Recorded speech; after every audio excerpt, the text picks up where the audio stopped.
from the entertaining speaker module, and his objectives are to prepare a humorous speech drawn from your own experience, strengthen the speech by adapting and personalizing humorous material from outside sources, deliver the speech in a way that makes the humor effective.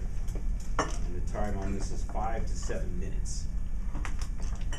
Thank you. Today's speaker has been around for a while, for about 60 years. Someone who has been around for this long has a vast personal experiences, exactly 854.6 trillion as of today. Unfortunately, we only have time for one of these experiences. Today's personal experience deals with the differences between similarities between dogs and children. If I had only known then, Jerry Morgan, if I had only known then.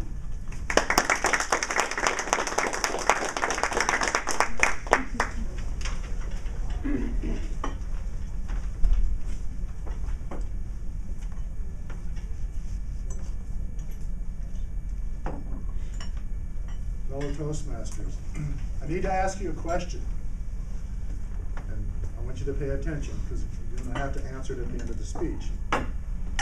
If I'd only known then what I know now, would I have done what I did when I didn't know what I know now?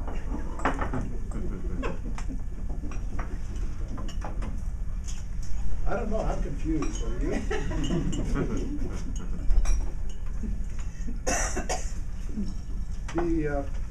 I want to talk about the differences and similarities between dogs and kids.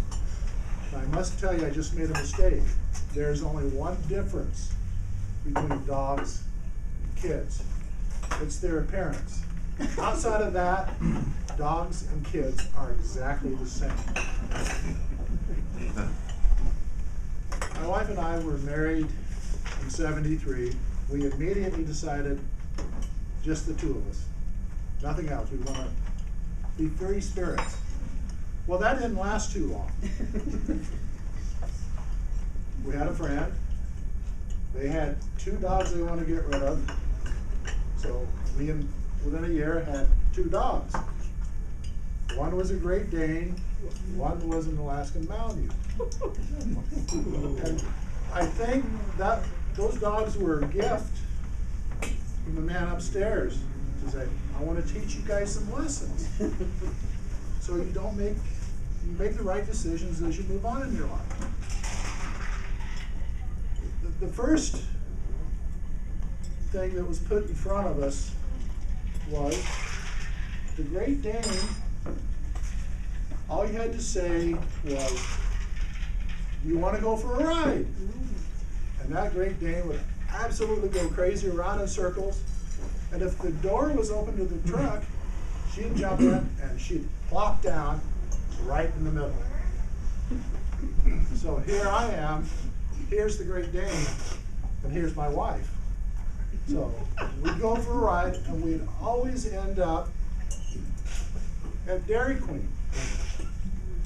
And guess who had to have an ice cream cone besides my wife and I? So we put the Great Dane in the back, buy her this gigantic ice cream cone. She'd devour it.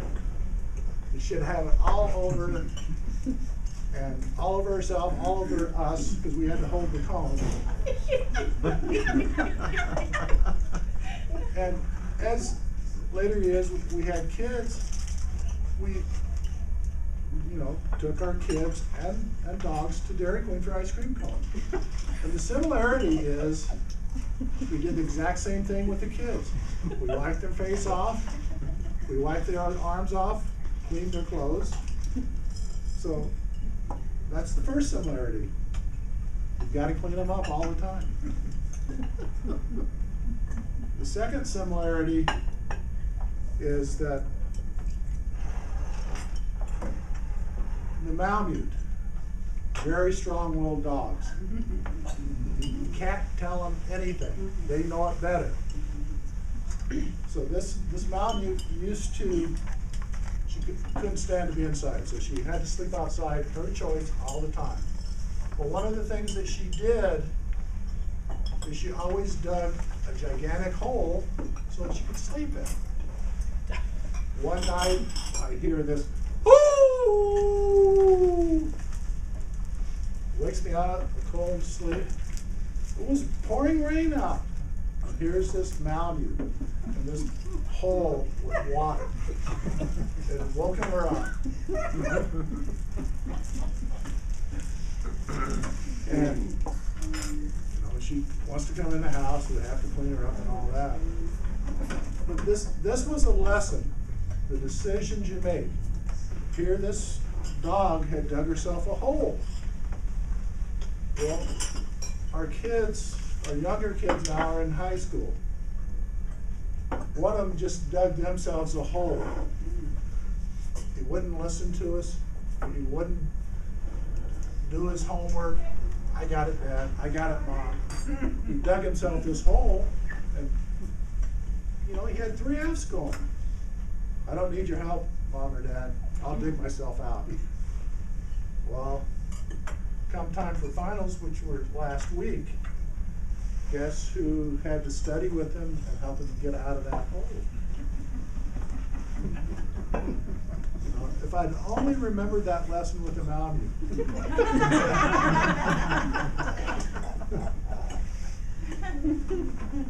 Another quick similarity is that kids and dogs have no sense really of their surroundings. They want to do something, they go and do it. The Great Dane loved to run. And she'd get so excited, she'd just get in a running fit and go all around all the neighborhood. And we were out in the front yard with friends, and she's in this running fit, and we see her. She's heading for the front door. The only problem with that is the front door was closed. And this poor dog couldn't see that the door was closed. Full speed. Hit the door. He does that, walks off. No harm, no foul, I guess. And with kids, you've got to give them that runway to go ahead and make mistakes, and hopefully they don't get hurt. They do sometimes, and that's when we come in and take them to the doctor and they patch them up. But that's another lesson learned. You got to let them have enough leash to do whatever they're going to do, hopefully not hurt themselves too bad. So, if I'd only known then what I know now, would I have done what I did when I didn't know what I know now? In other words, would I have had kids? Absolutely. I wouldn't have missed all the experiences, all the fun, all the laughter, all the trying times. It's been a true experience. Dogs have really been a great teacher for my wife and I. Mr.